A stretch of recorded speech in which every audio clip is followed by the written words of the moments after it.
Hi hello नमस्कार. या व्हिडिओच्या माध्यमातून मुख्यमंत्री माझी लाडकी बहीण योजनेचा मार्च महिन्याचा जो थकीत हप्ता आहे त्या संदर्भामध्ये आपण चर्चा करणार आहोत आणि पाहणार आहोत की मुख्यमंत्री माझी लाडकी बहीण योजनेचा मार्च महिन्यातील हप्ता कोणत्या तारखेला येईल, कधीपर्यंत येईल आणि कशा प्रकारे येईल आणि तो कोणत्या महिलांना येईल.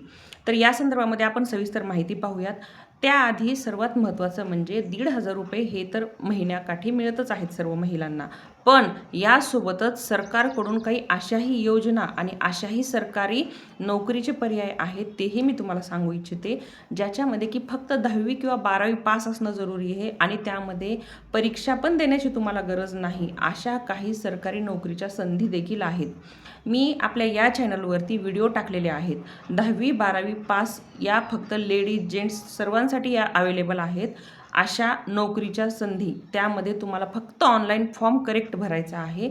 त्यावरून तुम्हाला 3 वेगवेगळ्या पोझिशन आहेत, त्यावरून तुमच्या मार्कनुसार तुम्हाला नोकरीची संधी मिळू शकते. तो व्हिडिओ नक्की चेकआउट करा. त्यामध्ये 2 स्टेपमध्ये मी 2 व्हिडिओज बनवलेले आहेत. त्याच्यामध्ये पुरेपूर माहिती दिलेली आहे. कोणकोणत्या नोकरीज मिळू शकतात, कुठे मिळू शकतात, गाव पातळीपासून ते जिल्हा पातळीपर्यंत आहेत. तो व्हिडिओ एकदा नक्की चेकआउट करा. आता आपल्या वळूयात मेन टॉपिककडे, तो म्हणजे मुख्यमंत्री माझी लाडकी बहीण योजनेचा येणारा हप्ता, म्हणजे जो थकीत हप्ता आहे मार्च महिन्याचा तो.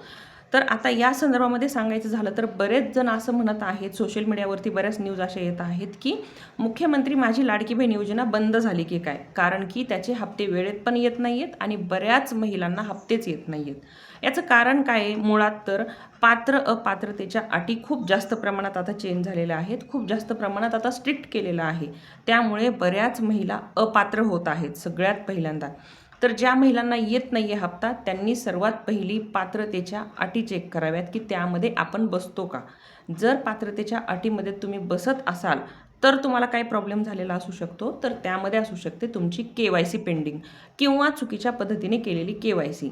जर तुमची KYC करेक्ट केली आणि तुम्ही जर पात्रतेच्या अटीमध्ये बसताय तर तुम्हाला 100% मार्च महिन्याचाही आणि आधीचे थकीत हप्ते देखील तुम्हाला एकत्र येणार.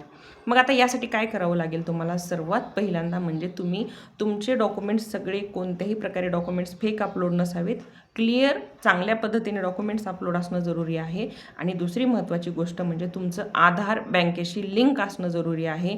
तरच तुम्हाला वेळोवेळी व्हेरिफिकेशनचे मेसेजेस पण येतील आणि तुमचं व्हेरिफिकेशन करेक्ट होऊन तुम्हाला त्या आधार लिंक बँकेमध्ये तुम्हाला पैसे येतील. ही एक सर्वात महत्त्वाची बाब आहे. आता यासोबतच काही महत्त्वाच्या बाबी अशा आहेत की का वगळल्या जात आहेत महिला. कुणाकुणाचे असे आहेत की डॉक्युमेंट्स क्लिअर जर अपलोड झालेले नसतील, म्हणजेच त्यांना जर पोर्टलवरती डॉक्युमेंट्स क्लिअर व्हिजिबल नसतील तरीही त्यांचे फॉर्म रिजेक्ट होत आहेत आणि त्यांना मुख्यमंत्री माझी लाडकी बहीण योजनेच्या हप्त्यापासून वंचित ठेवलं जात आहे.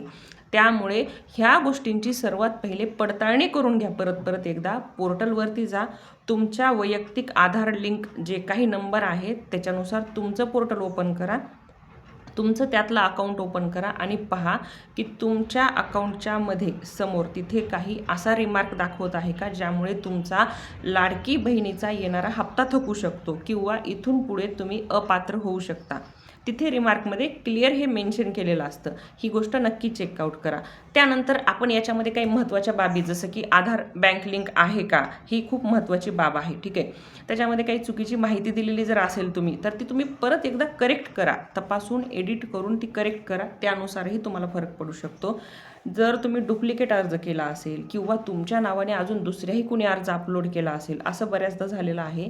आपले आधार कार्डचे कुठेही बऱ्याच ठिकाणी अवेलेबल असतात, आपले आधार कार्ड आपण दिलेले असतात, त्यानुसार बऱ्याच लोकांनी फेक फॉर्म भरलेत आणि त्यामध्ये तुमच्या डिटेल्स पण ॲड केलेल्या असू शकतात. ही देखील एक महत्त्वाची गोष्ट चेक करणं जरुरी आहे. आणि खूप महिलांच्या छोट्या छोट्या चुकांमुळे पैसे येत नाही आहेत, तर त्या चुकांकडे फक्त थोडंसं लक्ष द्या. आणि सर्वात महत्त्वाची गोष्ट म्हणजे तुमच्या पोर्टलवरती ज्यावेळेला मुख्यमंत्री माझी लाडकी बहीण योजनेच्या पोर्टलवर गेल्यानंतर तुम्हाला तिथे व्हेरिफिकेशन इश्यू जर दाखवत असेल, त्या इश्यूजमध्ये जे काही मेन्शन केलेलं आहे त्यानुसार तुम्ही ते क्लिअर करून घ्या. तुम्हाला कम्प्युटर सर्व्हिसवरती कोणत्याही सेंटरवरती गेलं तर ते करून देतात. यामध्ये आता तुमचे बँक अकाउंट चेक करा सगळ्यात पहिलं तर, नंतर आधार लिंक आहे का ते व्हेरीफाय करा आणि अर्जाचं जे काही स्टेटस आहे तेही चेक करा आणि काही प्रॉब्लेम असेल तर तुम्ही लगेच दुरुस्ती करा. यानुसार तुमच्या लाडक्या बहिणीचा हप्ता येणार आहे. हप्ता 1,500नेच येणार आहे. आता प्रश्न आहे सर्वात महत्त्वाचा, तो म्हणजे मार्च महिन्याचा थकीत हप्ता कधीपर्यंत येईल. तर मुख्यमंत्री माझी लाडकी बहीण योजनेसंदर्भात सर्वात महत्त्वाची गोष्ट म्हणजे ज्यावेळेला ही योजना सुरू झाली त्याच्यानंतर जे काही सरकारकडून अपडेट्स आलेले आहेत, GRद्वारे म्हणा किंवा सोशल मीडियाद्वारे म्हणा, त्यात त्यांनी स्पष्ट सांगितलेलं आहे की प्रत्येक महिन्याच्या 15 तारखेला हप्ता येईल. तर आता 15 एप्रिलला जो काय आहे तो मुख्यमंत्री माझी लाडकी बहीण योजनेचा मार्च महिन्याचा हप्ता सर्व महिलांना येण्याची दाट शक्यता आहे. या संदर्भात जर अजून काही प्रश्न असतील तर नक्की विचारा. आणि काल एक व्हिडिओ बनवला होता जो KDCC बँक मुख्यमंत्री माझी लाडकी बहीण योजनेच्या महिलांना लोन देत आहे, तसंच दुसऱ्या जिल्ह्यातील महिलांना देखील अशाबद्दल अपडेट्स पाहिजेत का हे मला कमेंटमध्ये नक्की विचारा. त्या संदर्भात देखील मी पुढचा व्हिडिओ बनवेल. धन्यवाद.